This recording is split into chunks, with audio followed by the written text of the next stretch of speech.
I am here in the center of downtown Nashville, Tennessee, and I'm about to explore the Country Music Hall of Fame and Museum. I've been wanting to go here for a few years now. Finally have the opportunity to do it. So let's take a look and see what this place has to offer.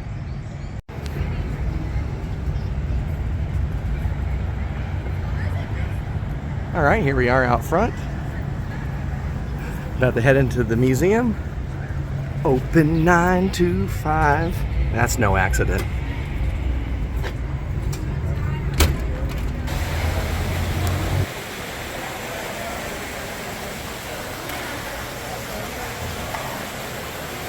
All right, there's where we go get our tickets. Well, they don't allow video inside the Country Music Hall of Fame and Museum, so you get pictures, and I'm gonna talk through these pictures. Probably not gonna be able to cover everything, but I'll share some of the stuff that we saw. So they had lots of neat displays here, and it takes you about 2.5 hours to go through this, 2 to 2.5 hours, so you want to allow that kind of time if you're gonna do that. Ooh, take a look at this. It's Minnie Pearl. Some of you might remember her. She showed up in a lot of country type things.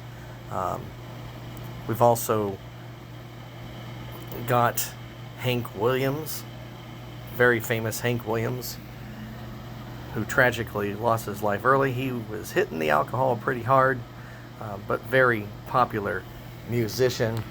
And that's the thing, you go through this museum and they take you up to the upper floors, and then you kind of work your way down, and then you finish up with the actual Hall of Fame, which I didn't realize that going in. Because when I went in, I thought, well, all of this was like all these people are in the Hall of Fame, but not necessarily. Most of them are, but this is the museum part, and so there's a lot of different displays here that's available for you to take a look at. So here we got some Johnny Cash and Jerry Lee Lewis paraphernalia, and Elvis Presley. They have a couple things from Elvis in here, so that was neat to be able to see. It might be hard for some people to really think about, but Elvis was thought of as a country singer, even though he was eventually known as the king of rock and roll. You get to see these areas where they have like gold and platinum records on the wall. That's pretty neat. And some of the platinum ones, you can press a button, like right here with Johnny Cash's famous album, and you can hear a selection of that album play. So they have these throughout the museum. Here we've got Porter Wagoner. Porter Wagoner wore some flashy clothes, and he was instrumental in getting Dolly Parton recognized, I believe. Buck Owens, one of my favorites. Buck Owens is great. And of course, Dwight Yoakam, who we will see here in a little bit, some of his stuff. Him and Buck Owens actually became friends later on in Buck Owens' life, and Buck Owens was a tremendous influence on Dwight Yoakam. And of course, Buck Owens was a big part of Hee Haw, if you ever watched Hee Haw. There's again another shot of Buck Owens, but also Merle Haggard and a guitar that he used. Merle Haggard, of course, very popular country star as well. They do have a Hee Haw display, and I remember watching Hee Haw and seeing Buck Owens and Roy Clark. Always thought that was neat. I really enjoyed both of them, especially Roy Clark and playing the banjo when I was a kid. Later on in life, became a huge Buck Owens fan. And Jerry Reed. They have some stuff for Jerry Reed here, and many of you might remember him from the Smokey and the Bandit series, which is just one of my favorite movies. The first two are great. Jerry Reed's in the third one, but the third one, sadly, is not that great. So you can skip that one. Here's another display for Hank Williams and one of his guitars. And then we get to Elvis's gold-plated Cadillac. I did not expect to see some cars here. There were a couple different cars, and one of them is Elvis's gold-plated Cadillac, and that was really neat to be able to see. And you can actually see inside it when you go around to the other side there. Here's a front shot of it. Pretty fancy car. And we had just recently seen the Elvis movie that they did, so that was kind of neat to see this after seeing that movie. And there's the shot where you can see inside the car itself, where Elvis actually sat. They also have Webb Pierce's Nudie-mobile. I thought that was kind of a weird name, but it's not what you think. Basically, they have the nudie outfits are these very flamboyant outfits, and this particular guy was one of the more flamboyant country stars, and he had this fancy car, had the big horns on the front, and guns, silver guns, like located on the car itself, including a gun hood ornament. Then we come to the Western Edge part of the museum, a section dedicated to the roots and reverberations of Los Angeles country rock. And let me tell you, nothing quite exemplifies the Western Edge other than Corey Haim himself. Just look at that guy, known from, famous, of course, known for the Lost Boys, one of the famous two Coreys. Seriously, I don't know who this guy is, but he did remind me of Corey Haim. And I thought, hey, I need to go watch that movie License to Drive again. But really, that's not Corey Haim, so don't quote me on that. Dwight Yoakam, of course, is someone that you hear quite a bit associated with Los Angeles country rock, and they had quite a few displays of his donated to the museum, and he even hosts a video that talks about the history of LA country rock, which was pretty cool to see.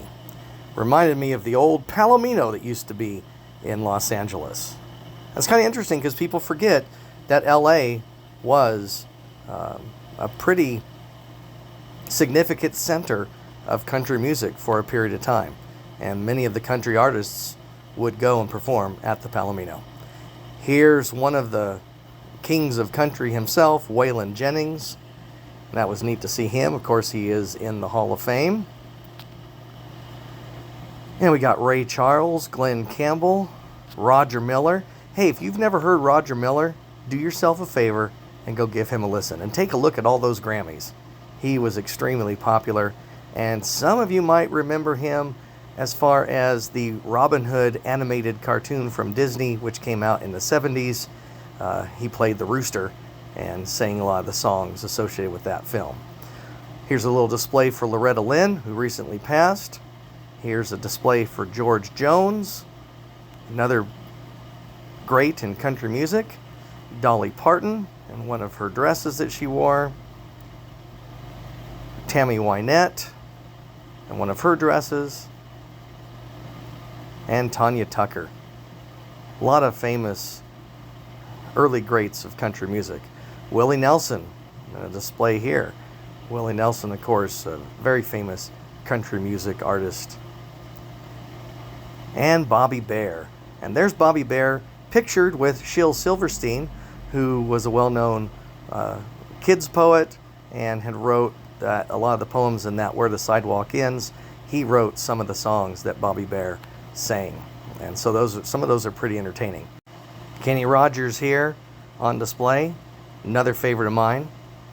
And Reba McEntire, there's a fancy dress of hers. Got some other displays here. Display here for the Judds. Judds, very famous mother and daughter team. Naomi and Winona Judd. They had a lot of hits as well, were very famous. I just love the Judds and their song Grandpa, or my friends always said Papa. Barbara Mandel, Eddie Rabbitt. And there's the other car, Smoking the Bandit 2. You get a little bit of chance to see the Bandit's car. Clint Black and his famous Clint Black hat right there on display. Trisha Yearwood, Pam Tillis. I really enjoy their songs. And one of the hard things to do here is not to kind of hum or sing some of those songs, but I'm not sure if I could do that with copyright rules. Alabama. Oh, there's a good group right there. Solid country group. Very, very popular group. But yeah, you probably don't want to hear me singing along to some of these songs. And even if they are, even if I sing them badly, I might still get busted for copyright, so I just best avoid that.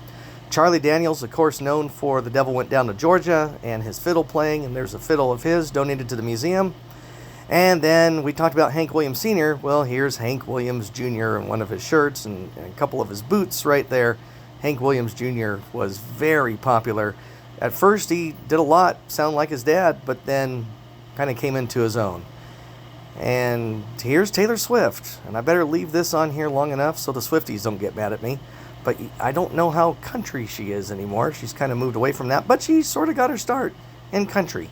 And then we get to the Hall of Fame itself, where you have all of these nice displays.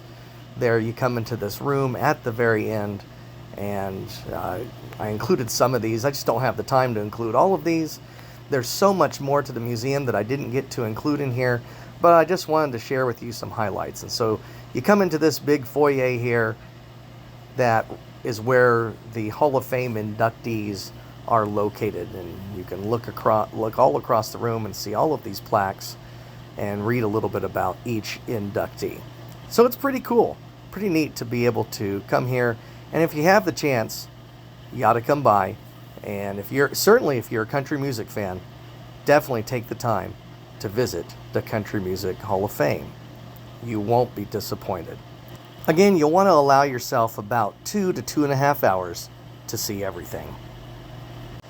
And one of the best things about a museum like this, it's self-guided, and so you can take your time and read all of the information about all the inductees if you wanted to. Well, that wraps up our tour of the Country Music Hall of Fame and Museum. I hope you enjoyed it. Unfortunately, we weren't allowed to take videos inside, but hopefully you enjoyed all those pictures, and we'll catch you next time. Before that, it's about $30 per adult to come and see this, just a little bit of information. And there's extra packages that you can get. I wasn't interested in that. I just got the basic package for the museum. But if you're in Nashville and you're a country music fan, this is going to be a place you're going to want to stop at. Okay, take care. We'll see you later. Bye-bye.